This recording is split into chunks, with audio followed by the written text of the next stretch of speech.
अब दिल्ली सरकार से ज्यादा ताकतवर होंगे एलजी। एनसीटी बिल संसद के दोनों सदनों से पास। दिल्ली सरकार की बड़ी मुश्किलें। दिल्ली में लेफ्टिनेंट गवर्नर और मुख्यमंत्री के अधिकारों को साफ करने वाले विधेयक को संसद के दोनों सदनों से मंजूरी मिल गई है। राज्यसभा ने बुधवार को government of national capital territory of Delhi bill 2021 को विपक्ष के हंगामे के बीच मंजूरी दे दी है। इससे पहले लोकसभा सोमवार को ही इस बिल को पास कर चुकी है। दोनों सदनों से बिल पास होने के बाद अब राष्ट्रपति के दस्तखत के साथ ही ये बिल कानून बन जाएगा। हालांकि दिल्ली की आम आदमी पार्टी सरकार ने इसे लोकतंत्र का काला दिन करार दिया है। चलिए आपको बताते हैं कि जिस बिल को आम आदमी पार्टी संविधान और लोकतंत्र के खिलाफ बता रही है, आखिर वो है क्या। NCT bill. इस बिल में प्रावधान है कि राज्य कैबिनेट या सरकार किसी भी फैसले को लागू करने से पहले लेफ्टिनेंट गवर्नर की राय लेगी। बिल के मुताबिक दिल्ली विधानसभा के बनाए किसी भी कानून में सरकार का मतलब एलजी से होगा। एलजी को सभी निर्णयों, प्रस्तावों और एजेंडे की जानकारी देनी होगी। यदि एलजी और मंत्री परिषद के बीच किसी मामले पर मतभेद है तो एलजी उस मामले को राष्ट्रपति के पास भेज सकते हैं। इतना ही नहीं, एलजी विधानसभा से पारित किसी ऐसे बिल को मंजूरी नहीं देंगे जो विधायिका के शक्ति क्षेत्र से बाहर है। वो इसे राष्ट्रपति के विचार करने के लिए रिजर्व रख सकते हैं। बिल के तहत दिल्ली में चुनी हुई सरकार के अधिकार सीमित किए गए हैं। दिल्ली विधानसभा खुद या उसकी कोई कमेटी ऐसा नियम नहीं बनाएगी जो उसे दैनिक प्रशासन की गतिविधियों पर विचार करने या किसी प्रशासनिक फैसले की जांच करने का अधिकार देता हो। ये उन अधिकारियों की ढाल बनेगा जिन्हें अक्सर विधानसभा या उसकी समितियों की तरफ से तलब किए जाने का डर होता है।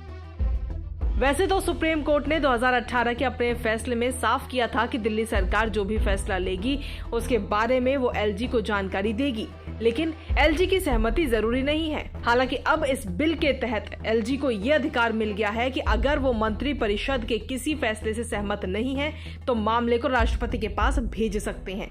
इस बिल के संसद से पास होने के बाद दिल्ली के मुख्यमंत्री अरविंद केजरीवाल ने इस दिन को भारतीय लोकतंत्र के लिए दुखद दिन बताया। उन्होंने कहा कि राज्यसभा ने जीएनसीटीडी अमेंडमेंट बिल को पास कर दिया। भारतीय लोकतंत्र के लिए ये दुखद दिन है। लोगों के अधिकारों को बहाल करने के लिए हम अपना संघर्ष जारी रखेंगे। चाहे कितनी भी बाधाएं आए, हम अपने अच्छे कामों को जारी रखेंगे। काम न रुकेंगे और न ही धीमे होंगे। वहीं दिल्ली के उप मुख्यमंत्री मनीष सिसोदिया ने कहा कि आज का दिन लोकतंत्र के लिए काला दिन है। दिल्ली की जनता द्वारा चुनी हुई सरकार के अधिकारों को छीनकर एलजी के हाथ में सौंप दिया गया।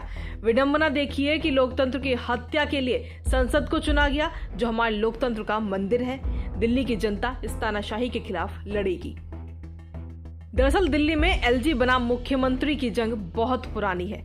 अरविंद केजरीवाल के मुख्यमंत्री बनने के बाद अक्सर ये मुद्दा सुर्खियों में रहा है। यहाँ तक कि मामला सुप्रीम कोर्ट में पहुंचा। 2018 और 2019 में सुप्रीम कोर्ट ने अपने फैसलों के जरिए एलजी और दिल्ली सरकार की भूमिकाओं और अधिकार क्षेत्र को स्पष्ट किया था। और अब केंद्र सरकार की दलील है कि सुप्रीम कोर्ट ने आदेश में जो भावना है उसे लागू करने के लिए ही वो government of national capital territory of Delhi act में संशोधन लाई है। संसद के दोनों सदनों से पास हो चुके इस बिल के तहत एलजी का अधिकार क्षेत्र काफी विस्तृत हो गया है। साफ है कि बिल के कानून बन जाने के बाद दिल्ली के एलजी के अधिकार काफी बढ़ जाएंगे। हालांकि केंद्र सरकार का कहना है कि इस बिल को सिर्फ एलजी और दिल्ली सरकार की भूमिकाओं और शक्तियों को स्पष्ट करने के लिए लाया गया है ताकि गतिरोध ना हो। दोनों सदनों से बिल पास होने के बाद इस पूरे मामले को लेकर दिल्ली सरकार अब सुप्रीम कोर्ट का दरवाजा खटखटाएगी। फिलहाल एनसीटी बिल को संसद की मंजूरी मिलने के साथ साथ ही राष्ट्रीय राजधानी में एक बार फिर से एलजी बनाम मुख्यमंत्री की नई जंग और कानूनी लड़ाइयों का सिलसिला देखने को मिल सकता है। Bureau report, Punjab Kesari. हमसे जुड़े रहने के लिए हमारे YouTube चैनल को सब्सक्राइब करें और नई वीडियो की नोटिफिकेशन के लिए बेल आइकॉन को दबाएं। अगर आप ये वीडियो Facebook पर देख रहे हैं तो लाइक जरूर करें और ज्यादा से ज्यादा शेयर करें। धन्यवाद।